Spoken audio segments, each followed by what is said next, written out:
Bonjour et bienvenue dans ce nouveau mini tutoriel sur Cinema 4D. Aujourd'hui, premier mini tutoriel sur la science-fiction, sur le domaine de la science-fiction. Alors ça va être très varié, très vaste.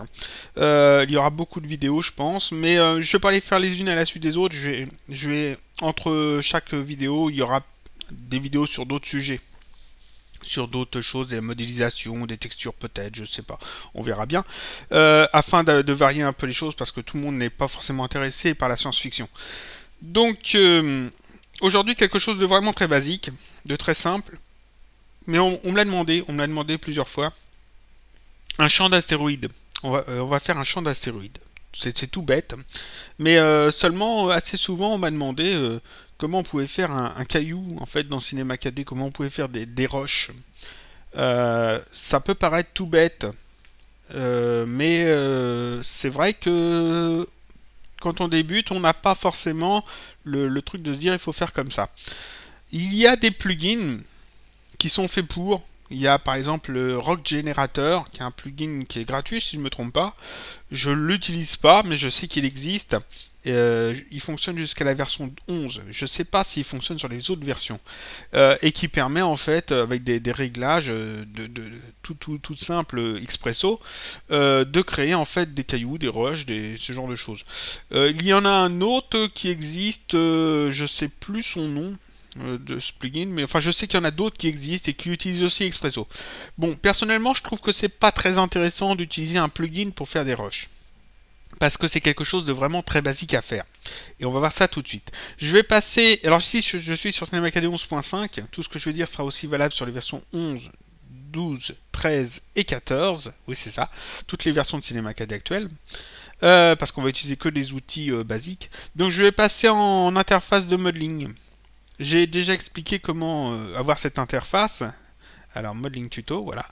Voilà, cette interface qui contient ici en fait des icônes spécifiques au modeling et qui retire certaines palettes qui ne sont pas forcément utiles quand on modélise.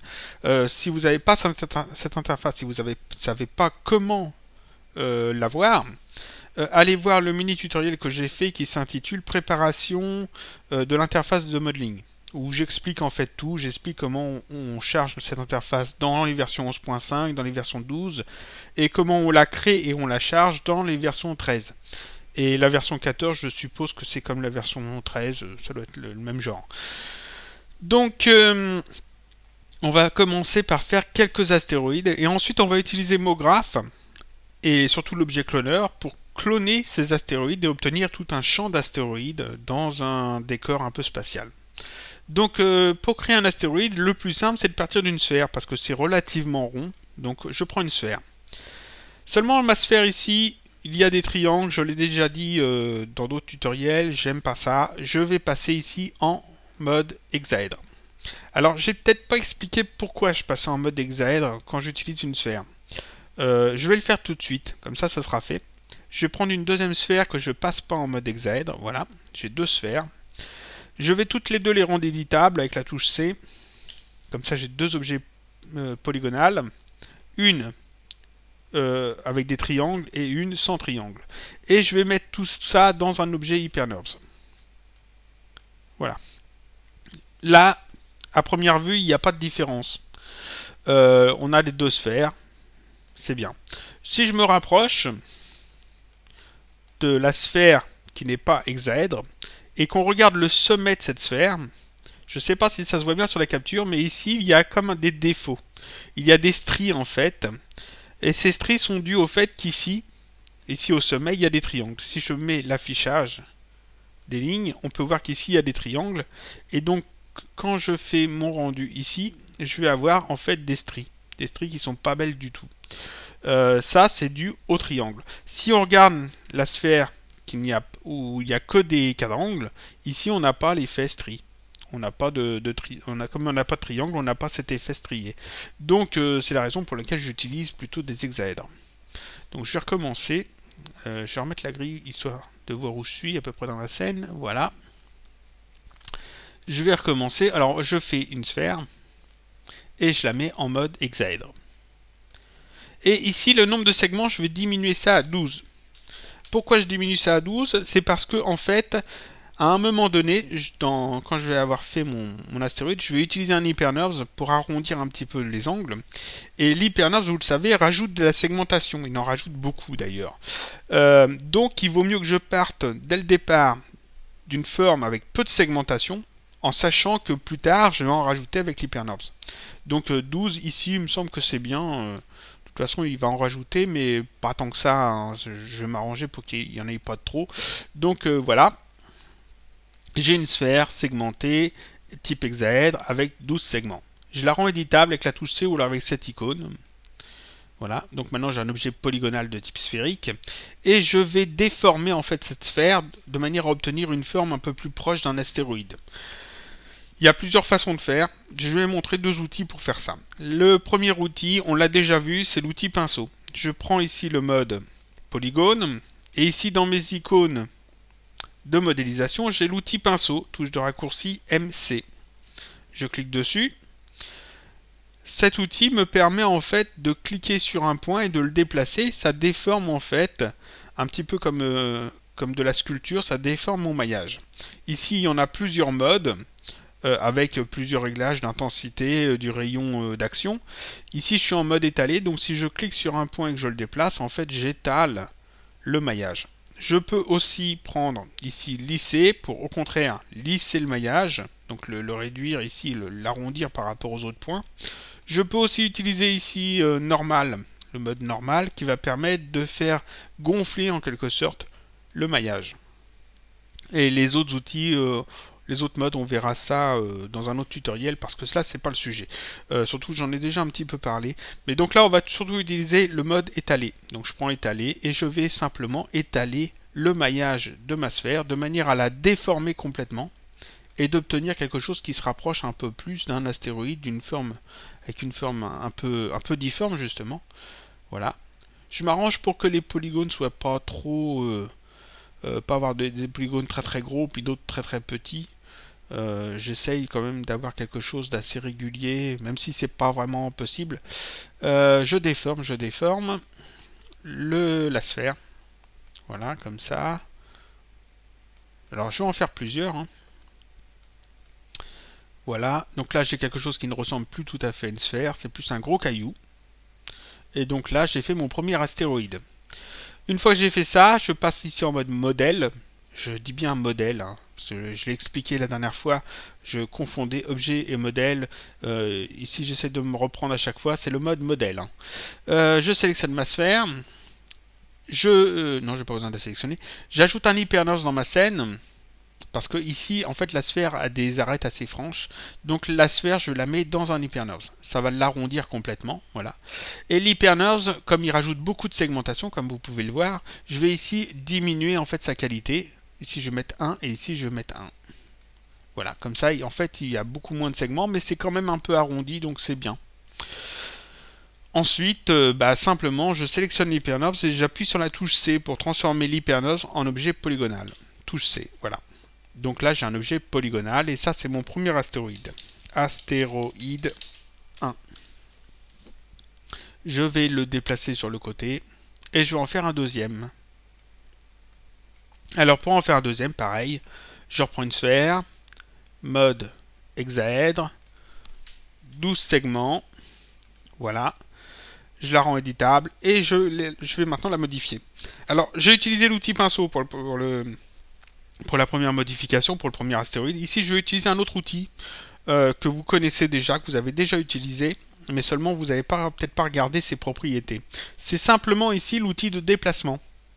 Cet outil-là, on l'utilise assez souvent, hein, touche de raccourci E, on l'utilise très souvent d'ailleurs quand on déplace la sphère comme ça, hein, j'utilise cet outil-là. Mais cet outil-là a des fonctions supplémentaires que vous n'avez peut-être pas encore utilisées.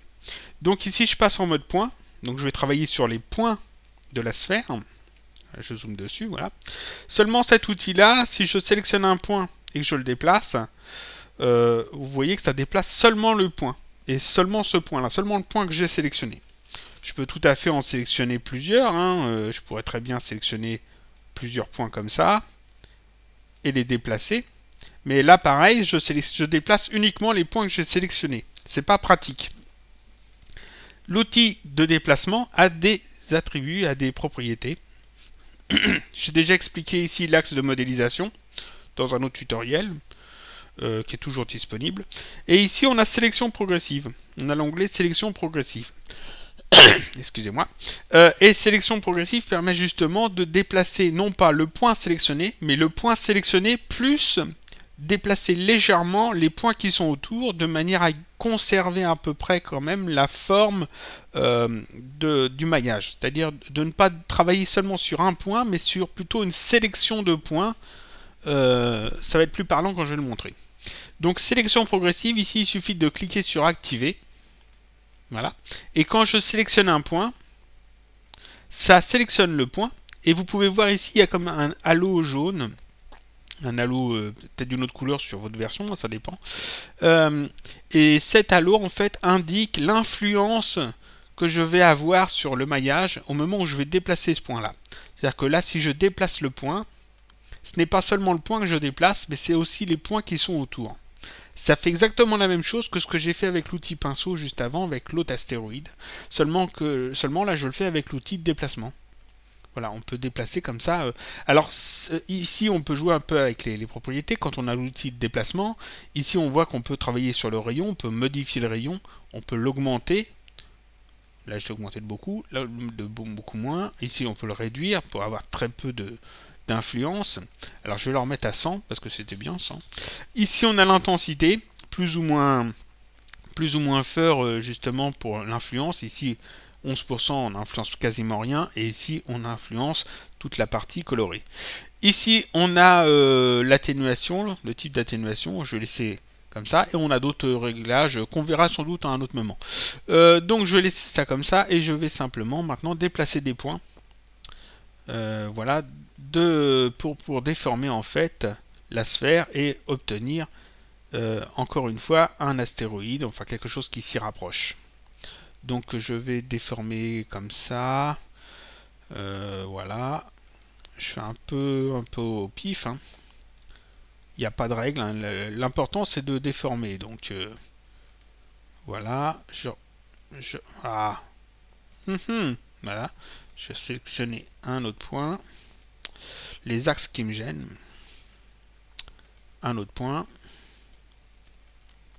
Voilà. Ici, on va déformer comme ça. Ici, peut-être un peu comme ça. Le dessous, pour que ce soit bien différent du premier, je vais le faire remonter comme ça.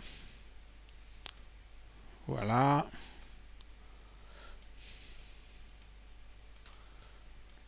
Voilà, on va essayer de trouver une forme très différente du premier. Hein. Petit zoom arrière. Voilà. Alors, vous faites un peu comme vous voulez, hein. vous lâchez hein, sur le. Vous faites les formes que vous voulez. C'est des astéroïdes, c'est juste des gros cailloux. Le truc, c'est qu'il faut pas que ça ressemble à une sphère, c'est tout. Donc là, bon, bah j'ai quelque chose de totalement bizarre, mais c'est pas grave. Celui-là, peut-être plus sur l'intérieur quand même. Voilà. Donc, quand j'ai fini, bon, ici, je vais redésactiver la sélection progressive pour pas me tromper plus tard. Parce que souvent, on active des fonctions et on oublie de les désactiver. Je repasse en mode modèle. Je reprends un HyperNURBS. Je mets cet objet dans l'HyperNURBS. Voilà. L'HyperNURBS, je diminue sa qualité, comme tout à l'heure. Je sélectionne et j'appuie sur la touche C. Et j'obtiens en fait une forme. Voilà, une forme polygonal, un objet polygonal légèrement arrondi. Oui, donc là j'ai un deuxième astéroïde. Je vais en faire un autre encore. Je vais en faire un troisième. Si on va le mettre de côté. Donc un troisième, pareil, même méthode, une sphère en mode hexaèdre. Je vais mettre 12 segments. Je la rends éditable. Je vais reprendre le pinceau cette fois. Voilà, on va l'étaler et on redéforme encore une fois de manière à obtenir quelque chose qui ne ressemble plus à une sphère du tout. Comme ça. Voilà. Comme ça. On va essayer de trouver une forme un peu différente des deux autres.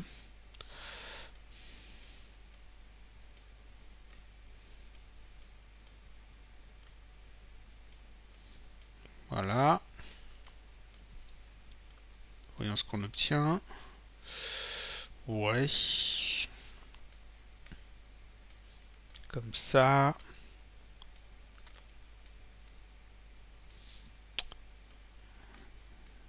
Voilà. Ensuite, en mode modèle, je reprends un objet hyperneur, je mets la sphère à l'intérieur. Voilà. Je sélectionne l'hyperneur, je le mets en moins fort.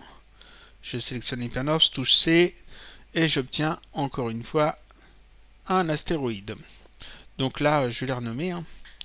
Astéroïde 2, et celui-là, c'est astéroïde 3.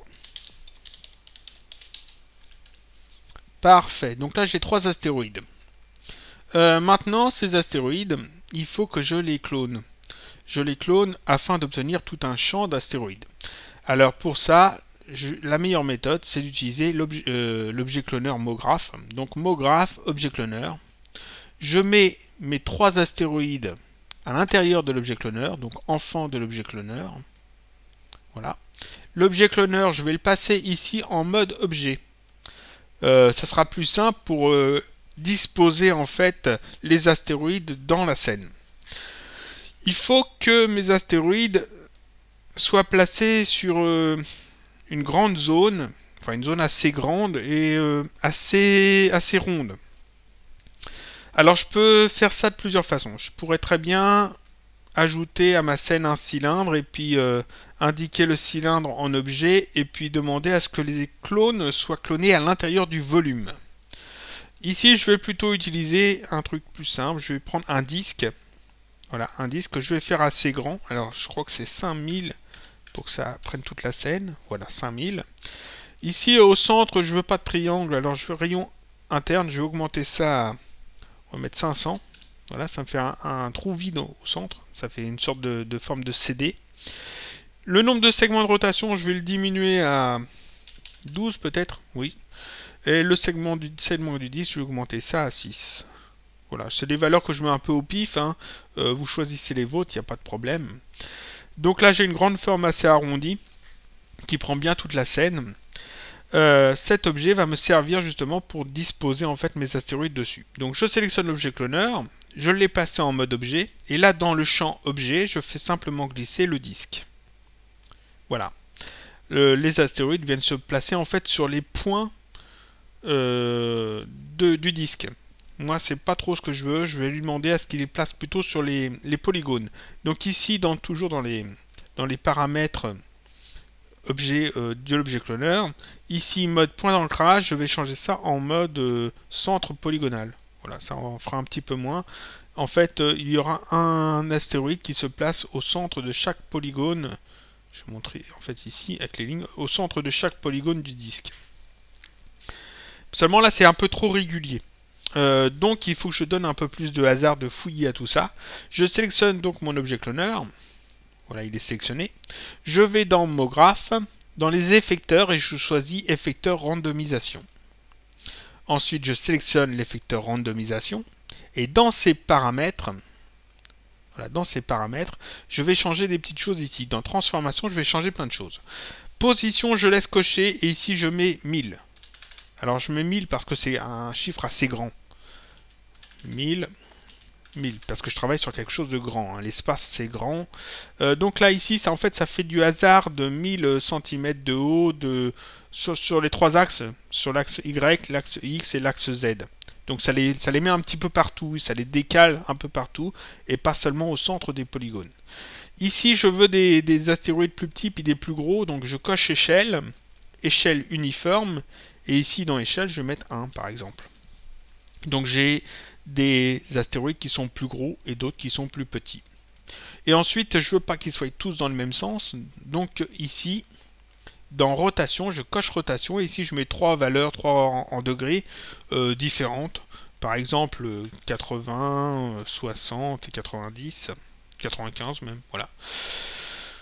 Comme ça, en fait, les astéroïdes, les objets polygonaux se mettent un petit peu dans tous les sens.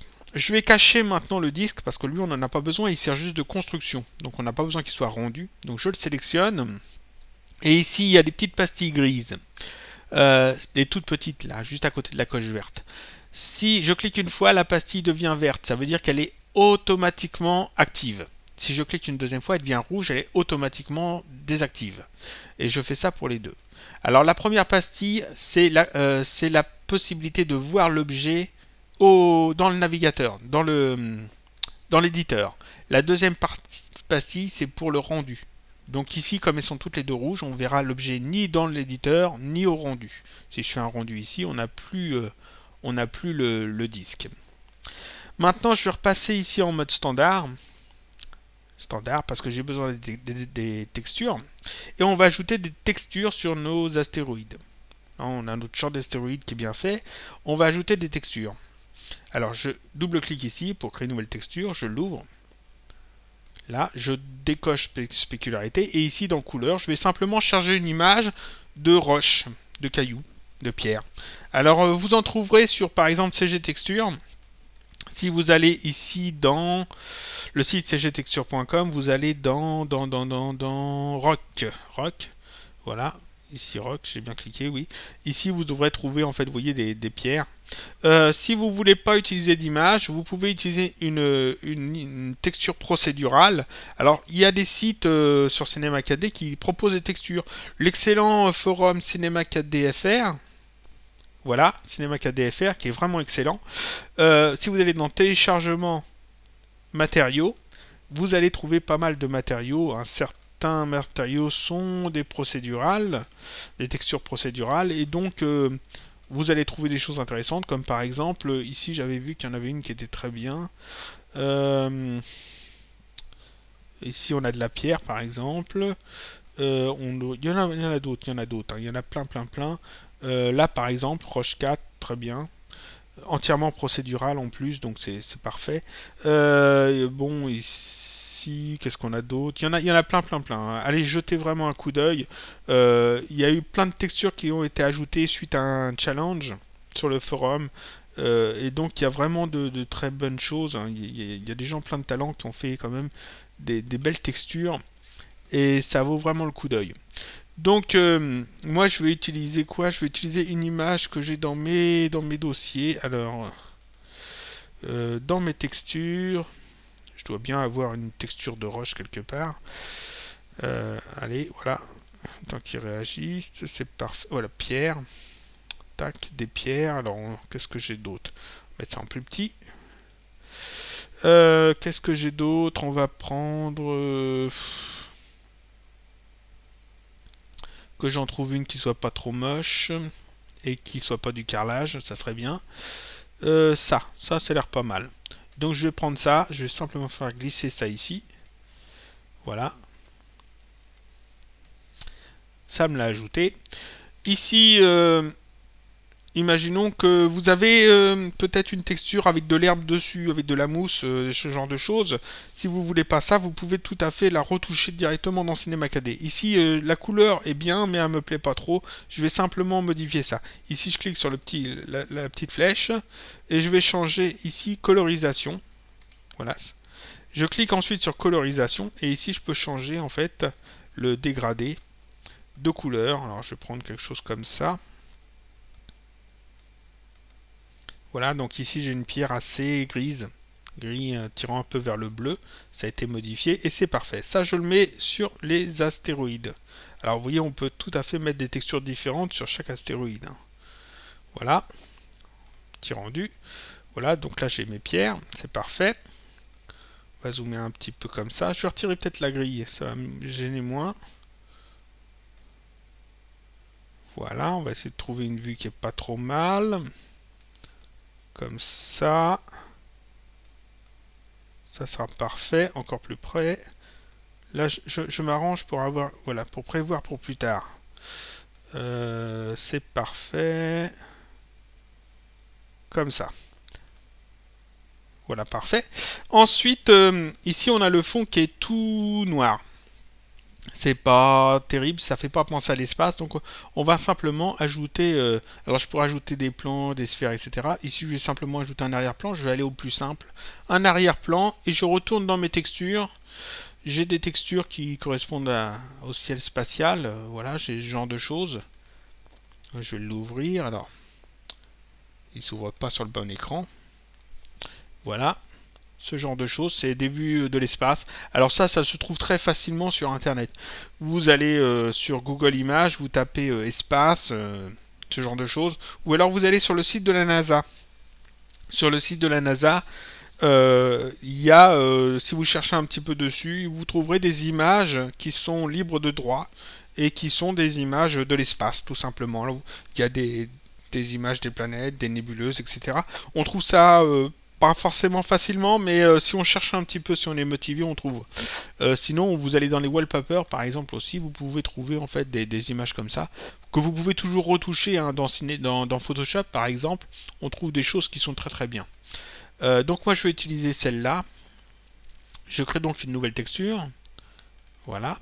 Je retire la spécularité et dans la couleur, ici, je vais charger mon image d'espace. Voilà. Et cette texture-là, je la mets sur mon arrière-plan. Donc là, si je fais un rendu, déjà, j'ai ça. Ici, tout ça, ça fait très plastique. C'est pas très bien. C'est simplement parce que ici, j'ai pas encore mis de source de lumière. Donc, je vais ajouter une source de lumière, une première source de lumière. Voilà. Une simple image omni que j'ajoute des ombres dessus, masque d'ombre, ombre diffuse. Je vais déplacer ma lumière de manière, alors je retirerai peut-être là, voilà, de manière à avoir en fait un éclairage des astéroïdes, mais pas direct. C'est-à-dire que l'on voit seulement un petit peu le beurre, que ça soit seulement éclairé sur le beurre. Donc alors en fait, d'ailleurs je vais aussi placer une caméra tout de suite dans ma scène.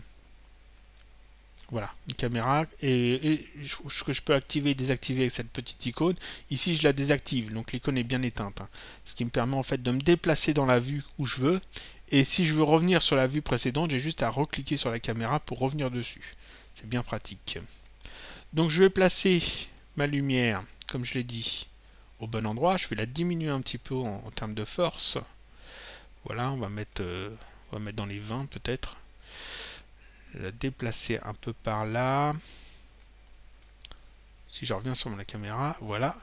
Donc là, en fait, c'est éclairé, mais pas trop. On va augmenter un petit peu la lumière. Voilà. C'est mieux. Un petit peu plus. Pas beaucoup, parce que je vais en ajouter d'autres, oui. Maintenant, j'ajoute une autre source de lumière. Voilà, que je vais mettre assez faible. J'indique pas d'ombre ici, parce que je veux pas que cette source de lumière génère des ombres.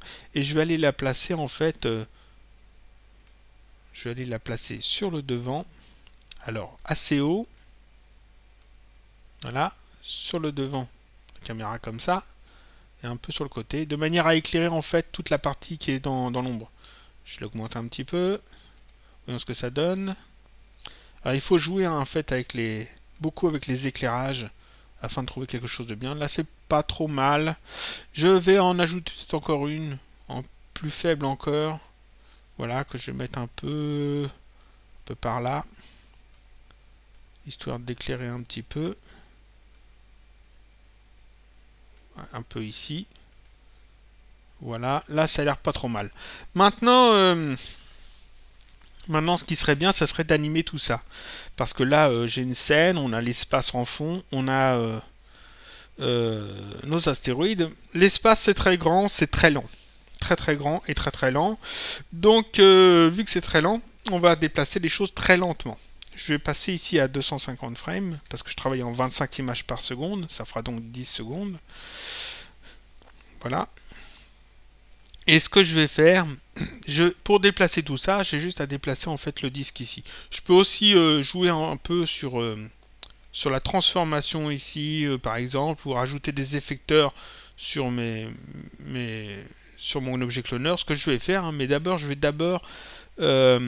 faire un petit mouvement de manière à donner une petite impression on est en plein dans le milieu du champ d'astéroïdes. C'est-à-dire qu'ici, quand j'ai placé ma caméra tout à l'heure, quand j'ai placé la scène, quand j'ai cadré la scène, je me suis arrangé pour qu'il y ait un astéroïde assez gros qui soit prêt à passer devant la vue.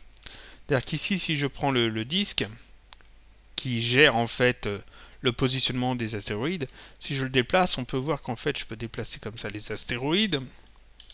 Ah, je me trompe de touche, CTRL Z. Et ici, normalement, ici, j'ai un très gros astéroïde qui peut passer devant l'écran. Et ça, c'est très bien. Donc, je me mets à la frame 0. Je me suis arrangé pour que ce gros astéroïde là soit tout près de la caméra. À la frame 0, je mets une clé.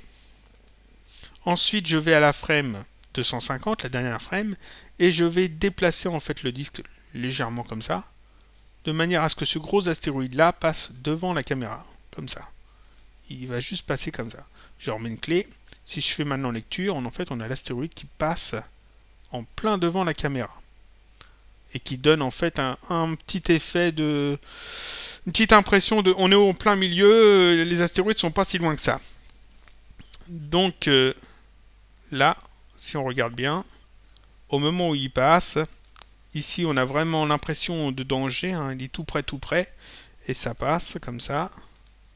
C'est tout noir, c'est tout froid, c'est très grand, ça continue de passer, et il est entièrement passé. Et il y a les autres qui sont pas loin. Donc là, en fait, j'ai créé une petite animation toute bête. Maintenant, ici, on va revoir un petit peu la texture de nos astéroïdes, parce qu'en fait, là, si on regarde, la texture est assez plate. C'est-à-dire qu'ici, on a bien mis une texture de pierre, mais c'est assez plat. Donc, je vais l'ouvrir, et je vais simplement cocher ici, déplacement. J'ai déjà expliqué hein, comment rajouter du relief hein, sur une texture. Déplacement, et ici dans texture déplacement, je vais aller dans image bitmap et indiquer en fait la même texture de roche que j'ai utilisée pour la couleur. Et là, je coche déplacement sous polygonal, ça augmentera un petit peu le temps de rendu, mais ça sera mieux. Ici, échantillonnage, je vais mettre 100. L'échantillonnage, qu'est-ce que c'est? C'est quand vous avez une texture qui est très pixelisé, l'échantillonnage justement, ici en choisissant un échantillonnage, vous allez justement diminuer cet effet pixelisé, vous allez laisser Cinema 4D améliorer un peu l'image. Si vous mettez 100, Cinema 4D ne va pas toucher du tout l'image, il va la laisser telle qu'elle. Donc vaut mieux quand vous travaillez avec des images de très haute résolution, très haute définition, ici c'est du 1333 par 889, donc c'est suffisant. Ici je mets 100, comme ça, Cinema 4D ne touchera pas l'image, il laissera comme il faut. Je vais diminuer un peu l'intensité, me rapprocher du 0, de manière à avoir quand même une déformation, mais pas trop. Et là, si je fais un rendu, là j'ai un petit peu plus de relief normalement. On va voir ça tout de suite, c'est très léger, hein, ça se voit pas forcément, mais voilà, il y a un petit peu plus de relief et ça fera mieux. Ça fera mieux. Donc là, ça passe. Ici, je vais peut-être éclairer un petit peu plus. Je vais rajouter une source de lumière pour éclairer cette zone-là. Donc, je ressors de ma caméra. On voit bien ici l'astéroïde qui passe devant la caméra. Donc je vais zoomer dessus et je vais ajouter une source de lumière pour l'éclairer un petit peu. Donc on va ajouter une source de lumière toute simple. Une source de lumière qui ne génère pas d'ombre. Voilà, on va la mettre là. On va la mettre très faible. On va la colorer un petit peu aussi, pas de raison. On peut colorer un petit peu tout ça. Je vais le faire aussi pour les autres parce que c'est... Je mets du bleu parce que c'est l'espace et l'espace c'est assez froid et le bleu donne une impression de froid justement. Donc voilà, si je fais ça, je regarde ce que ça donne. Un petit rendu. Là, on voit en fait, c'est plus visible, c'est mieux. Donc mes autres lumières, je vais aussi mettre un peu de bleu. Le bleu qui va refroidir un peu la scène. Si vous mettez des lumières qui tirent vers le rouge, vous allez obtenir une scène plus chaude. Si vous mettez des lumières qui tirent vers le bleu, vous obtiendrez des scènes plus froides. Voilà, c'est une petite chose qu'il faut savoir. Donc là, c'est parfait. Ça passe devant. Il faudra peut-être que je diminue un peu les lumières. Là, on voit bien le truc qui passe droit devant la caméra. C'est parfait. Maintenant, on va faire bouger un petit peu tout ça, et puis ça sera fini pour cette fois. Donc, comment on peut faire bouger tout ça? Je reprends ici mon objet cloneur, je le sélectionne. Je vais ajouter dessus un effecteur simple. Voilà, je sélectionne l'effecteur simple dans ses paramètres. Je décoche position parce que j'ai pas besoin qu'il me touche à la position des astéroïdes. Ils sont très bien comme ils sont. Je les ai placés exprès comme ça. Je vais ici cocher rotation. À la frame 0, je mets ici un contrôle-clic sur chaque petit rond là. Alors, je peux sélectionner directement cliquer sur le R. À la place de cliquer sur le rond, je clique sur le R, ça sélectionne les trois d'un coup. Je fais un contrôle-clic. Alors, R, contrôle-clic. Ça place les trois clés en fait sur les trois rotations. Donc à la frame 0, la rotation est de 0. Je vais à la frame 250. Et ici, je vais augmenter. Hein, par exemple, on va mettre 10, 10 et 10. Et ici, je refais un contrôle-clic sur un petit rond pour avoir en fait ici une rotation de 10 degrés entre la frame 0 et la frame 250. On voit ce que ça donne. Voilà, c'est très léger, ça bouge presque pas. On va mettre peut-être un peu plus quand même que 10 degrés. Oui, je vais mettre plus. Alors, je reviens à la frame 250. Ici, on va mettre 20. 20, 20. Contrôle-clic, voilà. Voyons ce que ça donne. Oui, on voit un petit peu mieux, ça tourne un petit peu plus. Donc, c'est parfait. Là, j'ai ma scène champ d'astéroïdes de fait. J'ai plus qu'à lancer le rendu. Et puis, c'est bon. Si vous voulez améliorer tout ça, parce que forcément il faut améliorer. Hein.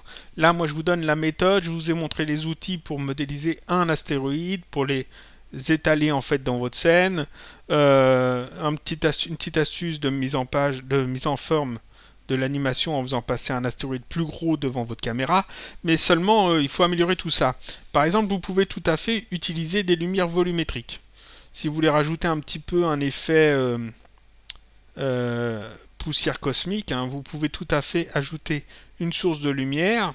Ici, lumière visible, vous mettez volumétrique. Vous faites ça très grand. Voilà. Vous pouvez la mettre sur le côté. Vous mettez une faible intensité. Une couleur, bien sûr. Une couleur bleue.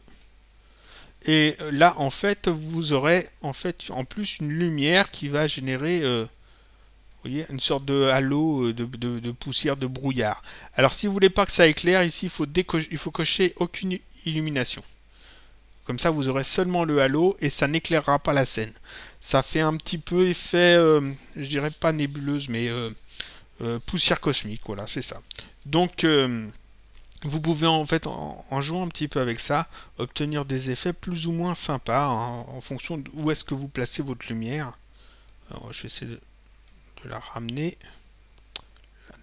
par là, la mettre plus bas, plus comme ça, plus sur ce côté là, et plus grande. Si je fais ça par exemple, ici je devrais avoir quelque chose, ça devrait pas être trop mal. Oui, voilà, ça estompe un peu en fait les reflets, les reliefs. C'est une lumière volumétrique. Ça, c'est une méthode. Il y a une autre méthode où vous pourriez très bien utiliser du brouillard. Alors, Cinema 4D fournit tout ce qu'il faut pour faire du brouillard, avec l'environnement par exemple. Mais là, ça se prête pas trop à la scène, parce que la scène, il n'y a pas vraiment d'horizon. C'est l'espace. Donc, ça collera moins bien. Vous pouvez aussi utiliser... chose qui est intéressante, vous pouvez utiliser ici un émetteur de particules et puis utiliser Pyrocluster pour faire de la fumée. J'ai déjà montré dans d'autres tutoriels qu'on pouvait faire de la fumée. Si vous faites une fumée très légère, quelque chose qui se rend très vite, vous pouvez ajouter en fait des particules supplémentaires à tout ça. Voilà, donc là je pense avoir tout dit. C'est vraiment quelque chose de très basique, très simple. C'est la première vidéo sur la science-fiction. La prochaine fois, on modélisera probablement plutôt des objets dans la science-fiction. Ça sera peut-être pas forcément la semaine prochaine. Donc c'est fini pour ce tutoriel-là. J'espère que ça vous aura servi à quelque chose. On a vu, je répète, on a vu l'outil pinceau que j'avais déjà expliqué, mais on l'a revu. Et on a vu qu'avec ici l'outil déplacement, on pouvait utiliser la sélection progressive pour justement déformer les éléments, ou pour travailler sur le maillage plus facilement, de manière plus Pas seulement sur un point, mais plutôt sur une zone. Ensuite, on a vu les textures. Non, on n'a pas vu grand chose sur les textures. Il faudra que je fasse d'autres tutoriels sur les textures. Ça viendra par la suite aussi. J'ai d'autres idées. J'ai aussi une idée d'un personnage à modéliser. Un petit personnage un petit peu comme la bestiole. Mais ça viendra beaucoup plus tard. Donc je vous dis à bientôt pour un prochain tutoriel. Toujours sur Cinéma 4D. Sur la science-fiction ou pas, on verra. Et puis voilà.